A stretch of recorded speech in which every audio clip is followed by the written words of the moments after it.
ఓం శ్రీ సాయిరామ్.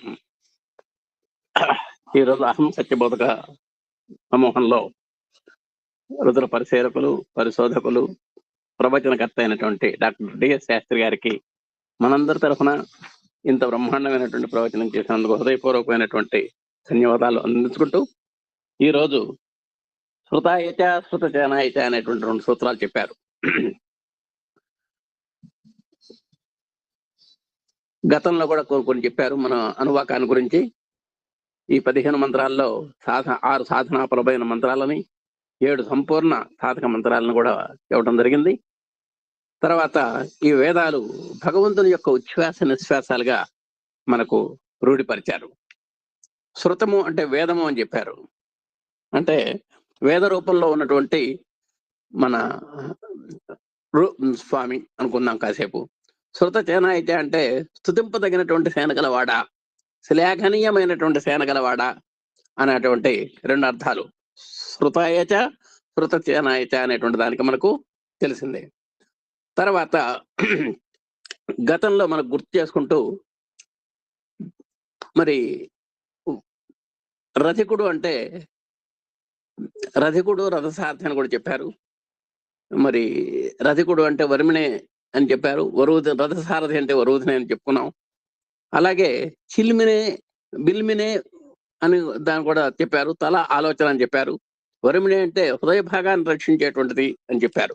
అంటే బిలిమినే అంటే శిరస్త్రాణము అని, వరుమిణే అంటే ఉరస్త్రాణము అని, అంటే హృదయాన్ని రక్షించేది అనేది కూడా మనకి ఇక్కడ చెప్పడం జరిగింది. అంటే ఈ బిలిమినే అనేటువంటిది మరి తలకు సంబంధించి, తల ఆలోచనకు సంబంధించినది అయితే, మరి అంటే ఆత్మ మనసుకు సంబంధించింది అయితే బిలిమిని అనేటువంటిది, కవచని అనేటువంటిది ఆలోచన ఆచరణ కూడా సంబంధించింది అని కూడా చెప్పారు. మరి ఇలాంటి ఏకోరుత్రహ అనేటువంటిది ఎలా ఆచరణ చేయాలి అనేటువంటి దానికి ఎన్నో ఉదాహరణలు చెప్పారు. ముఖ్యంగా శృతి అంటే చెప్పారు, సూక్ష్మంగా వేదము అని చెప్పారు. శృతము అంటే వినబడినది అని చెప్పారు. అంటే ఒకటి భగవంతుని యొక్క ఉచ్ఛ్వాసల నిశ్వాసాల ద్వారా నిశ్శబ్దంగా వచ్చినటువంటిది వేదం. అలాగే శృతం అంటే దాన్ని బహిర్గతం చేయబడిన తర్వాత వచ్చినటువంటిది శృతము అని కూడా మనకు చక్కగా చెప్పారు. మరి సాధనా పూర్ణులైనటువంటి వాళ్ళ యొక్క భగవద్ జ్ఞానం శబ్ద రూపంలో అనాహత శబ్దంగా వినగలగటం శృతి అని చెప్పారు. అంటే సాధనలో పరిపూర్ణులైనటువంటి మహర్షులు కానివ్వండి, ఎవరైనా కానీ ఆ భగవంతుని యొక్క జ్ఞానాన్ని శబ్ద రూపంలో అంటే అనాహతంగా వినగలగటం శృతి అని చెప్పారు. అలా మనకు తర్వాత వాళ్ళ ద్వారా మహర్షుల ద్వారా వినబడింది కాబట్టి మనకు శృతము అని కూడా మనకు ఈ విధంగా మనం చెప్పుకున్నాం. తర్వాత మరి భారతం పంచమ వేదం అనేటువంటిది చెప్పారు. దీనికని వేద రహస్యాలు సరళమైనటువంటి సుందరమైనటువంటి భాషలో మనకు అర్థమయ్యేలా, వేదాన్ని వేదంగా చెబితే మనకు అర్థం కావట్లా. శృతాయచ శృతసేనాయచ అంటే మనకు అర్థం కావట్లా. దాన్ని ఇంకా సరళీకృతం చేసి దాన్ని మరి చక్కగా సరళ సుందరమైనటువంటి భాషలో చెప్పిన, అందుకనే పంచమ వేదం అని భారతంలో చెప్పబడిందంతా కూడా వేదం యొక్క సారమే అనేటువంటిది ఇక్కడ మనకు గురువు గారు చెప్పడం జరిగింది. అలాగే ఈ వేదాలు మరి వాదాల కోసం కాదు అనేటువంటిది కూడా చెప్పారు. అక్కకోట మహారాజు యొక్క వృత్తాంతంలో ఒక దున్నపోతు మీద విభూతి తల్లితే అది వాళ్ళందరికీ ధీటుగా సమాధానం చెప్పింది. మానవ భాషలో మాట్లాడి వాళ్ళ యొక్క ప్రశ్నలకు సమాధానాలు చెప్తే మన భారతీయ యొక్క ఔన్నత్యానికి, భారతీయ సంస్కృతికి, భారతీయ ఆధ్యాత్మికతకు అది మరి తార్కాణంగా ఈ ఉదాహరణని మనం చెప్పవచ్చు. కాబట్టి దీని ద్వారా వేదమే భగవంతుడని, భగవంతుడే వేదమని మనకు రూఢి అయిందని కూడా మనకు ఎన్నో చెప్పారు. తర్వాత మనమంతా కూడా వింటున్నాము, ఎన్నో విషయాలు మనం వింటున్నాము. పురాణాల ద్వారాను, ఇతిహాసాల రూపేణ కూడా మనం ఎన్నో కథల రూపేణ, గాథల రూపేణ ఆ వేద యొక్క సారాన్ని మనం తెలుసుకుంటున్నాం. అంటే ఆ వేదానికి ఇవన్నీ కూడా భాష్యాలు అని చెప్పాలి. ఇందాక చెప్పినటువంటి పంచమ వేదం కానీ, ఈ పురాణాలు కానీ, ఇతిహాసాలు అంటే రామాయణ భారతాలు కానివ్వండి, ఇవన్నీ మనకు వాటికి భాష్య గ్రంథాలుగా మనం చెప్పుకోవడానికి అవకాశం ఉంది. తర్వాత ఈ శృతికి స్మృతికి చక్కని ఒక పోలిక పోల్చారు. శృతి ఆవు అయితే స్మృతి దాని యొక్క దూడ అని చెప్పారు. అంటే ఆ శృతిని బట్టే ఆ శృతి ఎక్కడుంటో స్మృతి కూడా అంత అవినాభావ సంబంధం కలిగినటువంటివి. నిజంగా మన ఆవును కొన్నవాడు ఆవును మాత్రమే అంటే దూడను మాత్రమే ఒక్కోసారి మనం రిక్షాలో పెట్టుకుంటాడండి. ఇక దాని వెంట ఆవు నడుస్తూ ఉంటుంది. అదొక సూత్రంగా మనకు లౌకికంగా భావిస్తే ఇక్కడ ఆవు పక్కనే ఆవు ఎక్కడుంటే దూడ కూడా అక్కడే ఉంటుంది. కాబట్టి శృతికి, స్మృతికి అంత అవినాభావ సంబంధం అనేటువంటిది కూడా చెప్పారు. శరీరాన్ని 3గా విభాగాలు చేశారు. ఆత్మ, మనస్సు, శరీరం అని చెప్పారు. వీటి మీద ఎన్నో విశేషాలు ఇవాళ మనకు చెప్పడం జరిగింది. ఉన్మేష నిమిషోత్పన్న అనేటువంటి దాంట్లో కూడా కన్ను తెరిచి కన్ను మూసే లోపల మరి భండాసుర సంహారంలో కూడా ఆ అమ్మవారి యొక్క దృగ్విలాస వైభవంలో ఎన్నో చిత్ర విచిత్రాలు జరిగినటువంటి సంఘటనలు కూడా మనకు చెప్పడం జరిగింది. కాబట్టి ఆ శృతి సేనాయిక అనేటువంటి దాని యొక్క మాధుర్యాన్ని మనకు బాగా చక్కగా అందించారు. అలాగే మరి మంత్రినే దండినే బాల అనేటువంటి దాంట్లో కూడా మనకు చక్కగా వీటి యొక్క సారాన్ని చెప్పారు. మంత్రిని అంటే మంత్రాంగ నిర్వహిస్తున్నటువంటి మనస్సు అని చెప్పారు. దండిని అంటే శరీరం అని చెప్పారు. బాల అంటే శ్వాస అని కూడా చెప్పారు. ఈ విధంగా శరీరానికి, మనస్సుకు, శ్వాసకు సరైనటువంటి విధానంలో మనకు కూడా మనందరికీ ఉన్నాయి. ప్రతి ఒక్కరికి శరీరము ఉంది, మనస్సు ఉంది, శ్వాస ఉంది. వాటిని ఏ విధమైనటువంటి మార్గంలో మనం వినియోగించుకోవాలి అనేటువంటి దాన్ని మనం మనసు పెట్టాలి అని కూడా చెప్పారు. తర్వాత మరి శరీరము జడమైనా సరే అత్యంత సమర్థవంతమైనటువంటి ఉపకరణంగా చెప్పారు. శరీరమాజ్యం ఖలు ధర్మ శాస్త్రం అని అంటే శరీరాన్ని వరకు మనం అంత తేలిక తీసేయడానికి వీలేదు. అది అత్యంత సమర్థవంతమైనటువంటి ఉపకరణం. దేనికంటే దాంట్లో రకరకాల వ్యాపారాలు చేసేటువంటి అవయవాలు భగవంతుడు నిర్మించాడు. మనకు చూడటానికి, చేయటానికి, తిరగటానికి ఎన్నో రకరకాల వివిధ కార్యక్రమాలు, ప్రపంచంలో ఉన్నటువంటి ఆనందాన్ని మొత్తాన్ని అనుభవించదగినటువంటి శరీర నిర్మాణం మనకు స్వామి డిజైన్ చేశారు. ఎవరు డిజైన్ చేశారు అనేటువంటిది, ఇంత సమర్థవంతమైనటువంటి డిజైనర్, ఆ అపురూప రూపశిల్పిని మనం జాగ్రత్తగా గమనించాలి అనేటువంటిది కూడా చెప్పారు. ఇది ఇంకో దానికి భాష్యం చెబుతూ అసమర్థుడైన నాయకుడు సమర్థవంతమైన సేన అని చెప్పారు. ఒక్కోసారి మన ఇళ్లలో కూడా కొంతమంది భర్త అసలు ఆయనకి ఏం తెలియదు, ఆయన ఏం చేయలేడు కూడా. కానీ భార్య తన మేధా సంపత్తి చేత ఆయన ద్వారా బిడ్డల్ని కని, ఆ బిడ్డల్ని ఎన్నో ఉన్నత శిఖరాలకు తీసుకెళ్లి ఆ కుటుంబం యొక్క పరువుని, ప్రతిష్టని, కీర్తిని ఇనుమడింపజేసినటువంటి సందర్భాలు మనకు లోకంలో కనబడుతుంటాయి. నిజంగా అయినా సరే మా వారికి ఏం తెలియదండి, ఆయన ఉత్తమ అమాయకుడు అని ఎప్పుడు కూడా స్త్రీ మాట్లాడదు. అంతా ఆయనేనండి, ఆయన సంపాదన వల్లనే మేమంతా కూడా ఎలా చేస్తున్నామని అంత గంభీరంగా అసమర్థుడైనటువంటి నాయకుడు అయినప్పటికీ సమర్థవంతమైనటువంటి సేన అంటే భార్య కానీ, బిడ్డలు కానీ ఆ కుటుంబం యొక్క ఔన్నత్యాన్ని ప్రపంచంలో అట్లా ధీటుగా నిలబడినటువంటి సంఘటనలు మనకు కూడా వినబడుతున్నాయి. అదే మన గురువు గారు కూడా ఇవాళ చక్కగా చెప్పారు. నిజంగా అసలు ఆఫీసర్ మమ్మీ అయినా సరే వాడి దగ్గర ఉన్నటువంటి స్టాఫ్ దిట్టంగా ఉన్నట్టయితే ఆయనకు వచ్చేటువంటి కీర్తి ప్రతిష్టలు ఎవరికి రావు. వచ్చేది కీర్తి ప్రతిష్టలు మాత్రం ఆయనకే. ఈ గుమాస్తాకి, సూపరింటెండెంట్లకి, మేనేజర్లకి ఎవరికి రావు. ఇదంతా కూడా మాకు గవర్నమెంట్ ఫీల్డ్ లో పరిచయం ఉంది కాబట్టి కొంచెం దాని ఉదాహరణకి దాన్ని జోడించాను. అది ఆ విధంగా మరి వంచితే ప్రవంచితలో చెప్పారు. వంచనం అంటే కేవలం మోసం చేయటమే. ఒక విషయంలో మోసం చేయటం వంచన. పరివంచితే అని చెప్పారు. అన్ని రకాల్లో కూడా అది ఇది కాదు, రకరకాల కోణాల్లో మోసం చేస్తే అది పరివంచితే. కాబట్టి మన శరీరము, మనస్సు, మరి శ్వాస వీటిల్లో అలాంటివి కూడా ఉన్నాయి. కాబట్టి ఇది భగవంతుడు దత్తమైనటువంటి అనుగ్రహం కాబట్టి వాటిని మనం చక్కగా సుస్థిరంగా మంచి వాటికి మనం వినియోగించుకోవాలి అనేది కూడా చక్కగా చెప్పారు. చిచ్చక్తి చేతనారూప అని కూడా మనకు చెప్పారు. చైతన్యం అనేటువంటి విషయాలు వాళ్ళు చెప్పారు. చైతన్యము అంటే కదిలించేటువంటి శక్తి, చేతన అంటే కదలిక. ఆ కదలిక దేని వల్ల వచ్చింది? ఆ శరీరం మనం చెయ్యి కలుపుతున్నాం, చెయ్యి కదిలింది అంటే అది చేతన. దేని వల్ల కదిలింది ఆ చెయ్యి? లేదా దేని వల్ల మాట్లాడుతున్నాం, దేని వల్ల చూడగలుగుతున్నాం? కేవలం చూడటం, వినటం, మాట్లాడటం ఇవన్నీ కూడా చేతనలో మాత్రమే. కానీ వాటి వెనక ఒక అద్వితీయమైనటువంటి భగవంతుని యొక్క అపార శక్తి ఉన్నది. ఇట్ ఈస్ గాడ్ చైతన్యము అని కూడా చెప్పారు. శక్తిని గురించి కూడా చక్కగా చెప్పారు. మన దాంట్లో జడాలు ఉన్నాయి, మరి జడాలు ఉన్నాయి, చైతన్యాలు ఉన్నాయి. మరి రక్తం ప్రసరిస్తుంది, గుండె మాత్రం కొట్టుకుంటూ ఉంటుంది. ఎముకలు స్థిరంగా ఉంటాయి, ఇవన్నీ కూడా చెప్పారు. అంటే అసలు ఏ మాత్రం కదలకుండా ఉండేటువంటి సామగ్రి కొంత ఉంది మన దగ్గర. ఎప్పుడు కదులుతున్నటువంటి సామగ్రి కొంత ఉంది. రక్త ప్రసరణ అవకరాలు ఇవన్నీ కూడా. ఆ కదిలే వాటికి కదలని వాటికి మరి అపూర్వమైనటువంటి భగవత్ శక్తిని గురించి చక్కగా వివరించడం జరిగింది. మరి ఇవన్నీ కూడా భగవంతుని యొక్క శక్తి. కరెంటును కూడా ఉదాహరణ చేశారు. ఎన్నో వస్తువులు, ఫ్యాన్ తిరుగుతోంది, ఫ్రిడ్జ్ చేస్తోంది, హీటర్ వేడి చేస్తోంది, ఈ రకరకాల వ్యాపారాలు చేస్తున్నప్పటికీ వాటిలో ఉన్నటువంటి కరెంట్ ఏ విధంగా ఒకటి ఉంటుందో మనలో కూడా ఆత్మ అలాంటిది, చైతన్య శక్తి అలాంటిది అని కూడా మన గురువు గారి వాళ్ళ మనకు చెప్పడం జరిగింది. యోగ కర్మ కౌశలం అని చెప్పారు. అందరూ పనులు చేస్తారు. పిచ్చిమ్మ దగ్గర నుంచి బ్రహ్మాండంగా మోహన్ మేధావి వరకు వంటలు చేస్తారు. చేసే దాంట్లో ఒక కళాత్మకత, ఒక రసగంధాయం, పసందు ఉంటే ఆ యోగ కర్మ కౌశలం అని కూడా గురువు గారు చక్కగా చెప్పారు. అలాగే మన మనస్సు, శరీరము, ఆత్మల్లో అలాంటి కోణాన్ని మనం చేసి ఆనందానికి కారకం కావాలి అని కూడా మనకు చెప్పారు. అలాగే దేవసేన అంటే మరి ఇక్కడ చెప్పారండి, ఆనందేతి మృడహ అని కూడా ఒక విషయం చెప్పారు.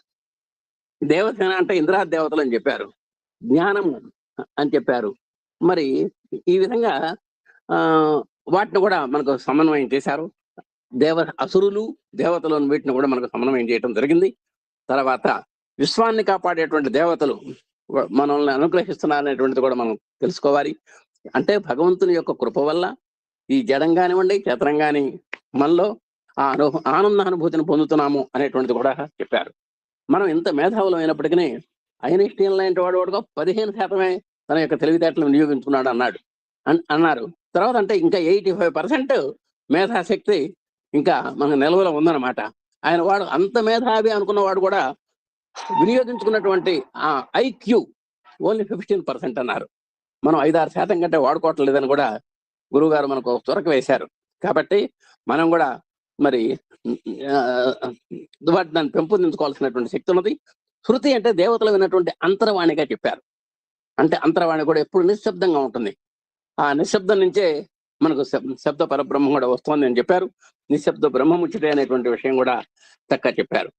తర్వాత మరి ఇక్కడ ఇంకో విశేషాలు ఏంటంటే ఓంకారం, ఈ పంచాశత వర్ణాలు ఇవన్నీ కూడా చెప్పారు. ఈ పంచాశత వర్ణాలు అన్ని కూడా శృతము అని అర్థం చేసుకోవచ్చు అని చెప్పారు. ఒక ఓంకారాన్ని మనం శృతిగా చేసుకుంటే ఆ ఓంకారం నుంచి వచ్చినటువంటి పంచాశత వర్ణాలని కూడా శృత సేనాయత అంటే దాని నుంచి వచ్చినటువంటి సేనలుగా మనం భావించి అలాంటి అక్షర పరబ్రహ్మాన్ని కూడా మనం సరిగా సద్వినియోగం చేస్తున్నామా లేదా అని చెప్పారు. దేనికంటే అందరూ మాట్లాడతారు, వాక్కులో అందరూ మనగాళ్లే, కానీ ఆ మాట్లాడటంలో కొంతమంది చక్కని శబ్దాలు వాడి సుస్వరంగా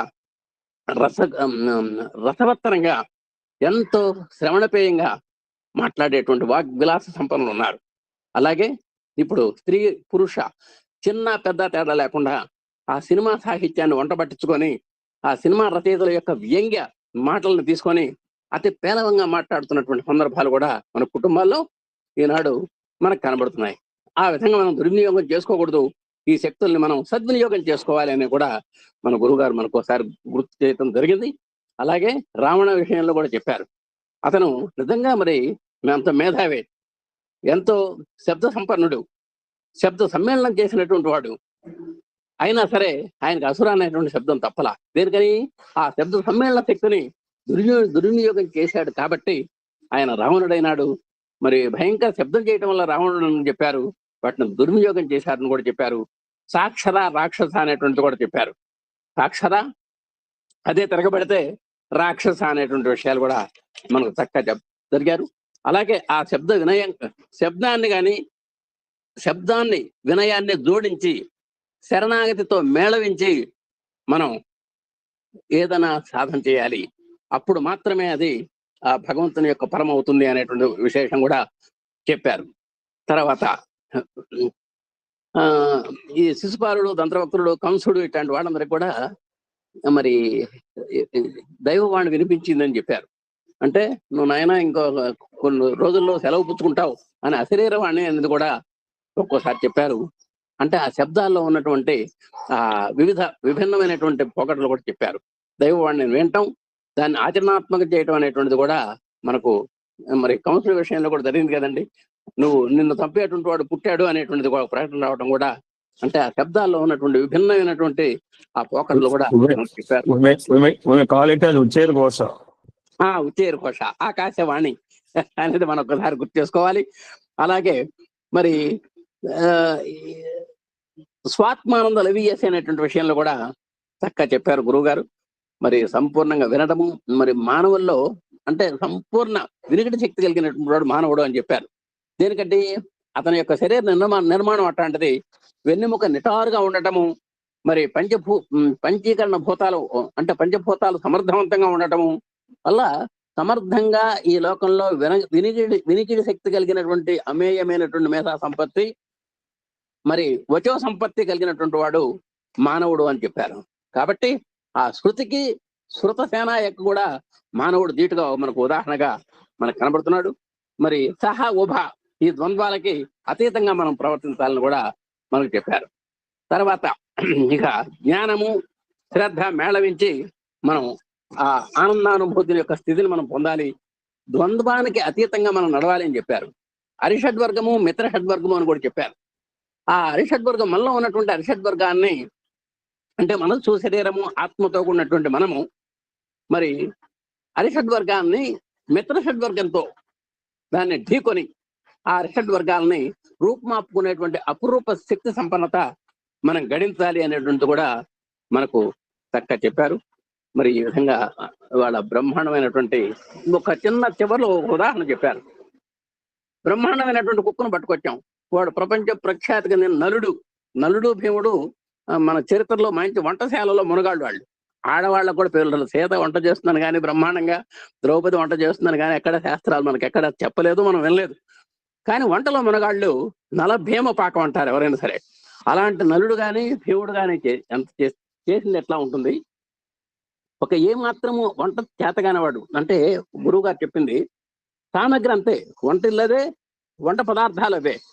బ్రహ్మాండంగా నలుడో భీముడు లాగా వంట చేస్తే అది చక్కగా పసందైనటువంటి విందు వంట అన్నాన్ని ఉప్పు కారాలు దట్టంగా మనసు పెట్టి చేయకుండా ఏడాపేడా చేసేస్తే అది నోట్లో పెట్టుకోవడానికి కూడా పనికిరాని పదార్థం అవుతుంది. అంటే అక్కడ వనరులు, ప్రదేశము, అక్కడ ఉన్నటువంటి వనరులు, చేసేటువంటి వాళ్ళు ఉన్నప్పటికీ ఒక విధంగా మనస్సు శరీరము ఆత్మ ఏకీకరణ చేసినప్పుడు, మనస్యేకం వచస్యేకం కర్మణ్యేకం చేసినప్పుడు ఆ నలభీమ పాకంలాగా ఉంటుంది. మనస్యన్యత్ వచస్యన్యత్ కర్మణ్యన్యత్ అన్నప్పుడు పాకం ఇలాగా ఉంటుంది అనేటువంటి దాంట్లో మనకు స్పష్టంగా ఆ శబ్దానికి నిశబ్దానికి ఆ తత్వం శృతాయచ శృతసేనాయచ అనే దానికి అద్భుతమైనటువంటి వివరణ మనకి ఇక్కడ ఇచ్చారు.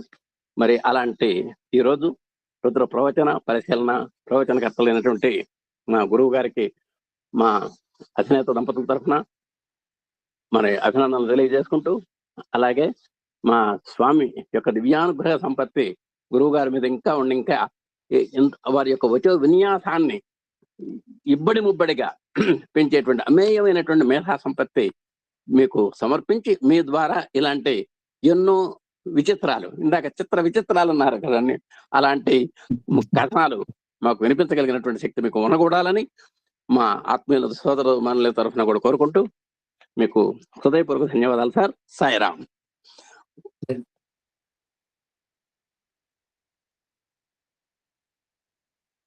గురువు గారు మీరు మాట్లాడండి సార్.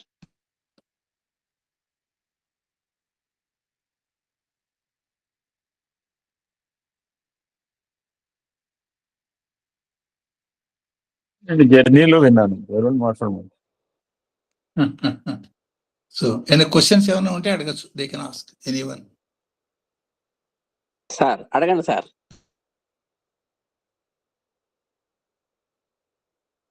సాయిరామ్ శాస్త్రి గారు, మీరు నమస్కారం. సైంటిస్ట్ ఉన్నారు ఆర్తాంగ్ జూమ్సయ్య, ఆర్తాంగ్ జూమ్సయ్యనా? అదే మనకి వాణి వినపడింది, స్వామి వాణి. Correct, you are right. అవును, జూమ్ సాయి. Okay okay. తర్వాత జ్ఞానికి అజ్ఞానికి కూడా శక్తినిచ్చేది భగవంతుడే. కరెక్టే, జ్ఞానికి అజ్ఞానికి ఇద్దరికి అదే చిచ్చక్తి జడశక్తి అనటంలో కూడా ఇండైరెక్ట్ గా అదే, కదిలేదానికి ఆయనే శక్తి, కదలని వాడికి ఆయనే శక్తి. అట్లా జ్ఞానికి అజ్ఞానికి వాళ్ళ జన్మాంతర సంస్కారపరమైన కర్మల పరంగా ఒకడిని జ్ఞానం చేస్తాడు, ఇంకొకడిని అజ్ఞానం చేస్తాడు. ఎవరైతే ఈ వినమ్రత శరణాగత భావంతో ఉంటారో వాళ్ళ అజ్ఞానాన్ని తీసే శక్తి కూడా భగవంతుడికి ఉన్నది. కాబట్టి దీని మూలంగా అజ్ఞానాన్ని తొలగించుకునే అవకాశం మానవ జన్మలో ఉంటుంది అని సూచన. సపోజ్ అజ్ఞానిగానే ఉండిపోవాలి, జ్ఞానిగానే ఉండిపోవాలి వాళ్ళ కర్మలవి, అట్లా కాదు.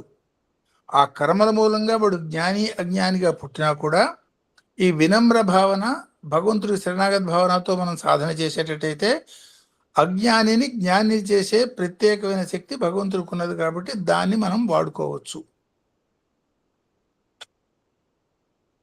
సరే సార్, హృదయపూర్వక నమస్కారాలు. అండ్ ఇవాళంతా మాకు చక్కగా బాగా అర్థమైంది సార్. అంతా కూడా చేతన చైతన్యం దాని గురించి చాలా చక్కగా చెప్పారు సార్. మీకు మా అందరి తరఫున హృదయపూర్వక నమస్కారం సార్. సాయిరామ్. అందరికీ నమస్కారం. ఓం శ్రీ సాయిరామ్. సాయిరామ్ చెప్పండి. స్వామికి ప్రణామాలు తెలియజేస్తూ, గురువు గారికి, డిఎస్ శాస్త్రి గారికి నమస్కారాలు తెలియజేసుకుంటూ, ఇవాటి చాలా చక్కగా చెప్పారు. చైతన్య శక్తి, దాని స్మృతులు ఇది చాలా చక్కగా వివరించారు మాకు. చాలా చాలా ధన్యవాదములు. రుద్రంలో ఉన్నటువంటి ఒక ప్రశ్న నన్ను అడగాలనుకుంటున్నాం, మీరు అడగమంటారా? వెల్కమ్. మనం రుద్రం చదువుతున్నప్పుడు అనుదాత, ఉదాత, స్వరిత, దీర్ఘ స్వరిత, అనుస్వర మాడిఫికేషన్ ఇవన్నీ ఉంటాయి కదా. అంటే ఆ పదాలలో దాని మీనింగ్ ఎట్లా చేంజ్ అవుతుంది అనేది, ఇది మొట్టమొదటి క్లాస్ ఇది, కానీ అవకాశం ఎందుకు చిన్న ఉదాహరణ చెప్తా. మన శ్రీ సూక్తంలో అక్కడ శబ్దాల పరంగా చూసేటైతే లక్ష్మీ నశ్యతు అని ఉంటుంది. అంటే లక్ష్మి నశించాలి అని దాని అర్థం. దాన్ని అనుదాతంగా పక్క శబ్దంతో కలిపి చెప్పినప్పుడు అలక్ష్మి నశ్యతు అంటే దరిద్రం నశించాలి. ఎగ్జాక్ట్ గా 180 degrees ఆపోజిట్ అయిపోయింది. ఇప్పుడు రుద్రంలో కూడా వధినేచ అని ఉంటుంది. అవధి యాక్చువల్గా అంటే మాత, పితృలు, పెద్దవాళ్ళు, అక్కడ ఆ శబ్దాల కలయికలో అకారం మూలంగా అది ఎగ్జాక్ట్ గా ఆపోజిట్ మీనింగ్ అవుతుంది. లేకపోయేటట్టయితే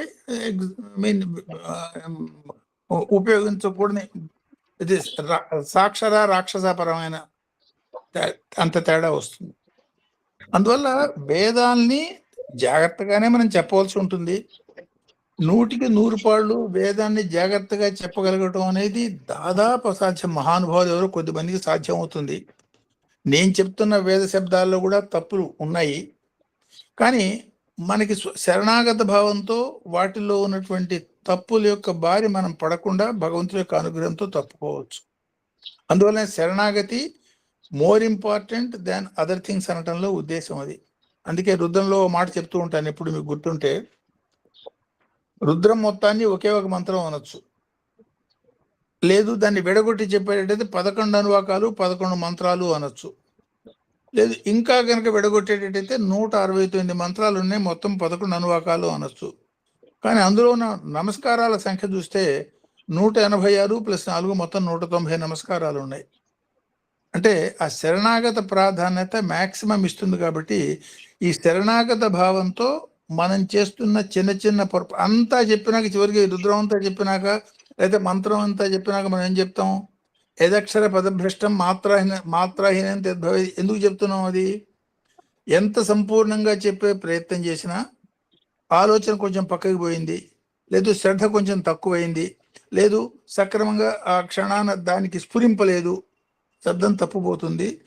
తప్పుపోయిన ఫలితం, నెగిటివ్ ఫలితం రాకుండా చేయ స్వామి అని కోరుకోవటమే అందులో అంతరార్థం.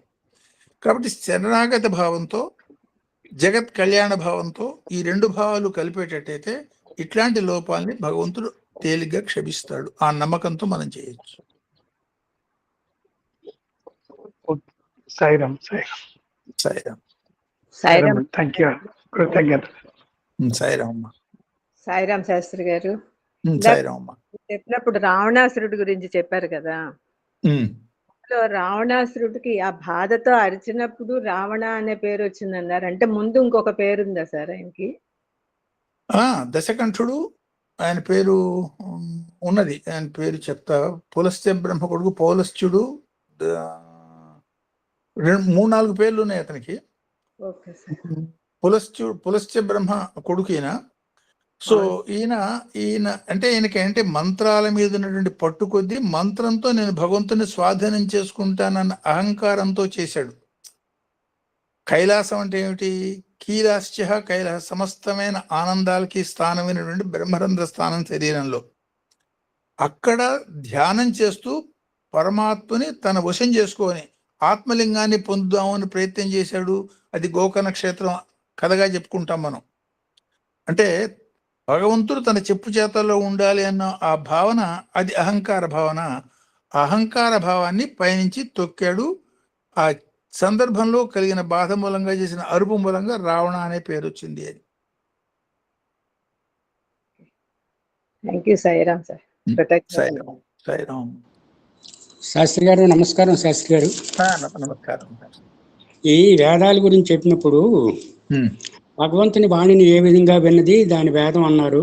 శృతి చాలా కష్టమైనది. విన్న వేదాలను అందరికీ అర్థమైనట్లు చెప్పడానికి చేసిన ప్రయత్నం ఎంత చెప్పినా ఆ వేదానికి సంపూర్ణంగా చెప్పడం చాలా కష్టం. వేదాల్లో గ్రహించిన శబ్దాల పరంగా వచ్చిన దాన్ని పంచమ వేదంగా అభివర్ణించారు. శృతులన్నీ పెద్ద మొత్తైదుల రూపంలో చెబుతున్నారు. వేదాలు స్త్రీ రూపంలో తెలుసుకొని ఆమె పాదాలకున్న రంగుల మూలంగా అనుభవంలోకి తెచ్చుకున్నారు అని చెప్పారు. అంటే దాని అర్థం ఏమిటంటే, అంటే వేదాల యొక్క ధ్యేయం ఏమిటి? భగవంతుడి యొక్క పాదాలే అని చెప్పటం దాని అర్థం. ఇప్పుడు వేద యొక్క ధ్యేయం ఏమిటి? భగవంతుడి యొక్క అనుభూతే కదా. భగవంతుడి యొక్క అనుభూతి అంతా ఏమిటి? ఇప్పుడు గురు పాదుకల్ని నెత్తి మీద పెట్టుకోవడం పాదుకాంత దీక్ష అంటాం. ఇది షోడశాక్షి దీక్షలో పాదుకాంత దీక్ష సంపూర్ణం ఉంటాం. ఏమిటి? గురు పాదుకల్ని నెత్తి మీద ధరించగలగటం, అనుభవంలోకి తెచ్చుకోవటం. ఒక పాదం తెలుపని, ఒక పాదం ఎరుపని, దాన్నే శుక్లవర్ణమేమన్నా పరమేశ్వరుడని, రక్తవర్ణమేమన్నా భగవతని, ఈ పదద్వందాన్ని అనుభవం చేసుకోగలగటం అంటే శివశక్తుల యొక్క ఐక్యతని బ్రహ్మరంధ్రంలో అనుభవించగలగటం. అట్లాంటి బ్రహ్మరంధ్ర స్థానాన్ని, నుదుటి స్థానాన్ని భగవతి యొక్క పాదాలకి ఆనించటం మూలంగా ఆ రక్తవర్ణంతో వీళ్ళు శోభిల్లారు అనటంలో వేదాల యొక్క గమ్యం భగవంతుడి యొక్క పాదానుభూతి పొందటమే అనేది భావన. ఆ భావన చక్కగా వశిన్య దేవతలు ఒక దట్ మంచి ఉపమానంతో చెప్పారు. అంటే వేదాలంతా ఆడవాళ్ళైనట్టు, వాళ్ళు పోయి నమస్కారం చేసినట్టు, అమ్మవారి పాదాలకి సింధూరం ఉన్నట్టు, వీళ్ళు నమస్కారం చేయటం మూలంగా ఆ సింధూరం వీళ్ళ పాపిటికి తగిలి, సింధూరం అంటే ఆడవాళ్ళు పుణ్యస్త్రీలు సింధూరాన్ని నుదుట ధరిస్తారు. అంటే వీళ్ళ యొక్క పుణ్యస్త్రీతనం మరింత పరిమళించింది అన్న భావంగా ఒక కవితా స్వరంలో వాళ్ళు చెప్పిన మాట యొక్క అంతరార్థం, వేదాల యొక్క ధ్యేయం భగవంతుడి యొక్క పాదానుభూతే. ఎక్కడున్నాయి భగవంతుడి పాదాలు? విశ్వవ్యాపం భగవత్పాదం, అంటే విశ్వం విష్ణువు.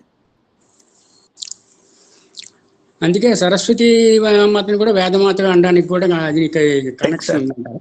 గాయత్రి వేదమాత, సరస్వతి అంటే వేదమాత అనటంలో ఉద్దేశం అదే. తర్వాత గాయత్రి వేదమాత. ఈ షోడశి వీటిని గాయత్రి, ఇప్పుడు బాల, పంచదశి, షోడశి వీటిని గాయత్రి హృదయం అంటారు. అంటే దానికి దీనికి తేడా లేదు, అంటే మరింత సూక్ష్మం అంతే అర్థం. తర్వాత బ్రిటిష్ టైంలో కొంతమంది వేద పండితులు అక్కలకోట మహారాజ్ గారి దగ్గరికి వచ్చి వాళ్ళ మనసులో మాట చెబుతారు, ఎందరినో ఓడించాము, మీ అధీనంలో ఎవరైనా ఉంటే చేయండి, చెప్పండి అని అన్నారు. లేకపోతే జయపత్రం ఏమంటారు, కూర్చోమన్నారు. దున్నపోతు మీద విన్నబూతి మీద జల్లి వాళ్ళ మనసులో ఏం ప్రశ్నలు ఉన్నాయో తెలిపి దాని సమాధానం చెప్పు అని ఆజ్ఞాపించారన్నారు. అవును. అంటే ఇప్పుడు వాళ్ళు ఎలాగా సరే అక్కడ ఈ దున్నపోతుల్లోని తెచ్చింది అక్కలగూడ మహారాజు గ్రహించుకొని వీళ్ళు సమాధానం చెప్పారా, లేకపోతే దున్నపోతు ఎలాగ వాళ్ళలాగా దున్నపోతులని అభినయం అక్కడ అర్థమవుతున్నది, సమాధానం చెప్పు అంటే ఎవరు చెప్పారండి? దాని అర్థం అంటే ఏమిటంటే వేదాన్ని వాదం కోసం ఉపయోగించేవాడు దున్నపోతు. అవును. నెంబర్ 1. దున్నపోతేనా నువ్వు జ్ఞానంతో దాన్ని అర్థం చేసుకున్నట్టయితే సాక్షాత్తు చతుష్పాద జంతువుకి వాక్కు మాట్లాడే శక్తే దానికి లేదు. అట్లాంటిదైనా భగవంతుడి యొక్క అనుగ్రహంతో ఎత్తటి వేదం చెప్పగలిగిందో అర్థం చేసుకో. కాబట్టి వేదం యొక్క ధ్యేయం భగవంతుడి యొక్క అనుభూతి తప్ప దాని వాదంలో జయపట్టా తీసుకునే దానికి ఉపయోగించే సాధనంగా వాడుతున్నావు, అది తప్పు అని చెప్పారు.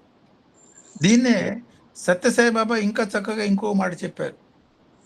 ఆయన ఈ వేద పండితులు సాధారణంగా పోవటం, వాళ్ళని ఆశీర్వచనం, డబ్బులు తీసుకోవటం, ఎక్కువ డబ్బులు ఇచ్చిన వాడిని ఒక మాదిరి, తక్కువ డబ్బులు ఇచ్చిన ఒక వాళ్ళని, ఇవన్నీ చూసి ఆయన చెప్పిన మాట వేదాలని వీళ్ళు వాడుకుంటున్న విధానాన్ని గురించి ఒక చక్కటి ఉపానం చెప్పారు.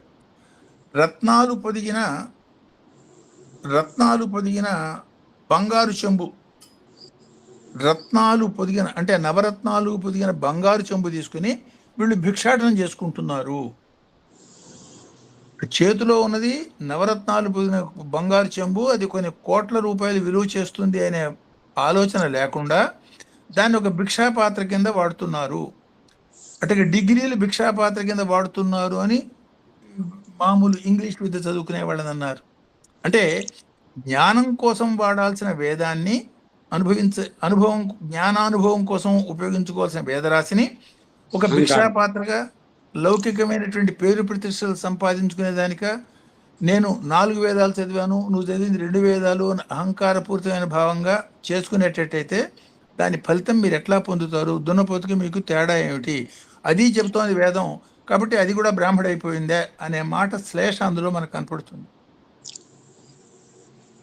చాలా అద్భుతంగా చెప్పారు శాస్త్రి గారు. మీకు మా ధన్యవాదాలు. గురువు గారికి మా నమస్కారాలు. చాలా చక్కని విషయాలు తెలుసుకుంటున్నాం మీ ద్వారా. చాలా ధన్యవాదాలు. సాయిరామ్ గారు. సాయిరామ్. నమస్కారం. శబ్దముల వాడకం అనగా పదముల వాడకం గురించి నిజ జీవితంలో మనం జాగ్రత్త వహించినటువంటి ఒక ఇది చెప్పారు. ఆ పదముల వాడక ఆలోచనల ద్వారా పదములు, ఆ వాడకం ద్వారా మంచి ఆలోచనలు అయితే పరమాత్మకేమో దగ్గర చేరుస్తాయి. అదే మరో రకమైన పదముల వాడకం అయితే మనల్ని దూరం చేస్తుంది పరమాత్మకి.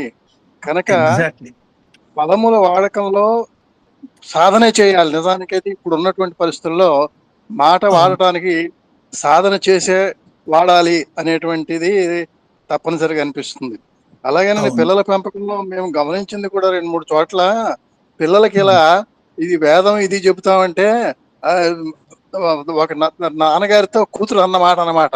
మనవాళ్ళకి ఏదో చెబుతానని చూస్తే వాళ్ళని బుద్ధావతారాలుగా తయారు చేయొద్దు నాన్న, ఏం చెప్పొద్దు అన్న తల్లి కూతురు. అసలు ఎంత దారుణమైన విషయంలో ఉన్నారు చూడండి. మరి ఎంత తేడా నిజానికి. మరి ఇది నేర్చుకున్న వాడి యొక్క బ్రెయిన్ ఎంత బాగుంటుందో మనకు తెలుస్తుంది. సైంటిస్టులు ఎంతమందో నేర్చుకుంటున్నారు. ఎవరో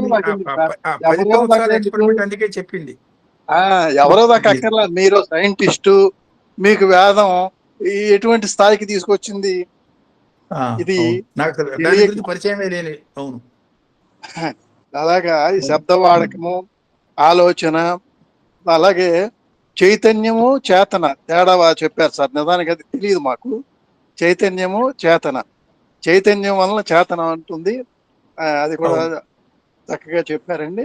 అలాగే మనోశక్తిని, ఇంకోటి అత్యంత శక్తివంతమైనటువంటి ఆయుధములు దేహము మనస్సులు 2 దగ్గర పెట్టుకొని వాటిని వాడుకోలేక మనం ఒక జీవితాన్ని వృధా చేసుకున్న పరిస్థితుల్లోనే ఎక్కువ జరుగుతుంది. అది కూడా మనకి ప్రజల్లో తెలకపోవడం వల్ల ఉపయోగించుకోలేకపోతున్నాం అన్నమాట వాటిని. అలాగా మంచి మనస్సు గురించి చెప్పారు. ఆ మాట చెప్పడంలో ఉద్దేశం, యాక్చువల్గా అమ్మవారి ఎగ్జాంపుల్ తీసుకురావడంలో ఉద్దేశం ఏమిటంటే, సంకల్పం చేస్తే భండాసుడు చస్తాడు, అట్లాంటిది ప్రత్యేకంగా మనస్సుకి సంబంధించిన మంత్రిని, శరీరానికి సంబంధించిన దండిని, శ్వాసకు సంబంధించిన బాల, తన యొక్క మిగతా శక్తులు వాళ్ళని ఉపయోగించి చంపటంలో ఆవిడ మనకు సూచిస్తున్న అంతరార్థం, నీకు ఇచ్చిన పనిమంటూ సక్రమంగా వాడుకుని ఆత్మానుభూతి పొందు. అది సార్, మనం ఉపయోగించుకోవడాన్ని నేర్చుకోవాలి. నేర్చుకోవాలి. అది మనం ఎప్పుడైతే ఉపయోగించుకోవడం చూసే వాళ్ళకి కూడా చూసి నేర్చుకోవడం ఎక్కువ ఇదిగా ఉంటుంది చెప్పడం కన్నా. కాబట్టి మనం ఆచరణ చేస్తే మనం చెప్పకుండానే మనకంటే చిన్నవాళ్ళు, మన కుటుంబం వరకే తీసుకుందాం, మనమే సంఘం మొత్తం అందరం బాగు చేస్తాం, ఆటోమేటిక్ గా వాళ్ళు పాటిస్తారు. అది అలాగే వారసత్వంగా వస్తుంది సార్. చాలా చక్కటి ఈ సందర్భంలో ఇంకొక మాట మనం గుర్తు చేసుకోవచ్చు. స్వామి చెప్పిన మాట, ఇప్పుడు ఎవరైతే ఈ భగవత్పరమైనటువంటి నాదాలు, జ్యోతిర్మయమైనటువంటి శక్తి భగవంతుడు, జ్యోతిర్మయమైనటువంటిది మంత్రమయమైనటువంటి శరీర భగవంతుడు, కాబట్టి ఆ భగవత్పరమైనటువంటి పాటలు లేకపోతే నాదాలు, మాటలు, మంత్రాలు, వాటి మీదే శ్రద్ధ పెట్టి వాటి మీదే జీవితం గడుపుతున్నారు అనుకోండి, వాళ్ళు మాట్లాడిన ఆ మాటలన్నీ నిశ్శబ్దానికి దారి తీసే స్థితి వస్తుంది తప్ప శబ్ద ప్రపంచంలో వాళ్ళు అనుసంధానం కాబడరు అన్న రహస్యం కూడా ఇండైరెక్ట్ గా చెప్పారు ఒకసారి. అంటే భగవంతుడు సంబంధమైన మాటలు నిశ్శబ్ద తుల్యము అని. ఇప్పుడు మంచిగా మనస్ఫూర్తిగా పాట పాడుతున్నాం, భజన చేస్తున్నాం, మనస్ఫూర్తిగా చేసిన భజన నిశ్శబ్ద తుల్యం. నిశ్శబ్దో బ్రహ్మ వచ్చింది, అది భగవంతుడితో అనుభూతి పొందటమే. అది శబ్దాన్ని సక్రమైనటువంటి వినియోగం. అదే సార్, మనకి పూర్వులు కూడా మామూలు విద్యలో ఉన్నటువంటి వాళ్ళు, అక్షరం లేనటువంటి వాళ్ళు కూడా మన దేహానికి కాలుకు తగిలితే వెంటనే నమస్కారం చేసుకోమని అలవాటు చేసేవాళ్ళు. ఆ దేహ పవిత్రతని వారు గమనించారు. కానీ రాను మీరు అన్నట్లు ఇంకొక మాట వాడారు, చక్కటి మాట, మన దౌర్బల్యం వల్ల ఈ పరిస్థితులు ఇలాగా అడాప్ట్ చేసుకుంటున్నాము అని. మన గురువులు చాలా మంచి ఇది నేర్పారండి. గొప్ప సంస్కారవంతులండి వాళ్ళు. మనం పోగొట్టుకుంటున్నాం, దాన్ని మళ్ళీ పట్టుకోవాలి. అది అదే పొద్దున్నే లేస్తాడు ఒక రైతు, స్నానం చేస్తాడు, బయటకు వచ్చి ఎదురుకుండా సూర్యుడు ఎదురుకుండా నుంచొని తనకి ప్రార్థన ఏమీ లేకపోయినా దండాలు పెడతాడు. ఎంత శక్తి పొందుతాడో చూడండి. ఆ సూర్యుడు దండం పెట్టాలని ఇక్కడ విద్యావంతులకి తెలియట్లే. అదే ఎగ్జాక్ట్లీ దట్ ఈస్ ట్రూ. అదే సమస్తం సూర్యులోంచి వచ్చేదేనండి. సమస్తం సూర్యులోంచి వచ్చింది కాబట్టి మొట్టమొదటి సూర్య దర్శనానికి చాలా ప్రత్యేకమైన విశేషాలు చెప్పారు. So most important aspect life లో. సూర్యుడి గురించి మీరు బిఫోర్ లాస్ట్ ఇయర్ అప్పుడు కొన్ని రోజులు చెప్పారండి. అది కూడా ఉంది మన దగ్గర. అందుకనే నేను కూడా ఈ బాల వికాస్ పిల్లలకు చెప్పేటప్పుడు ఈ సూర్యుడికి ప్రాధాన్యత, సూర్యుడి వల్ల ప్రపంచం, ఇదంతా చెప్తూనే ఉంటాను సార్ వాళ్ళకి. మోస్ట్ ఇంపార్టెంట్ అండి అది. ముందు తల్లికి దండం పెట్టు, తండ్రికి పెట్టు, గుమ్మం దాడి బయటకు వస్తే సూర్యుడికి ముందు పెట్టు, స్కూల్కి వేస్తే గురువుకి దండం పెట్టు. అట్లా సూర్య దర్శనం కాని రోజున దుర్దినం ఉంటారు. అదేనండి, అవును మరి. అందరికీ నమస్కారం. సాయిరామ్. సాయిరామ్ సార్. గురువు గారు హృదయపూర్వక ధన్యవాదాలు మా అధినేత దంపతుల తరఫున, మా అందరి తరఫున. సాయిరామ్ సార్. సాయిరామ్.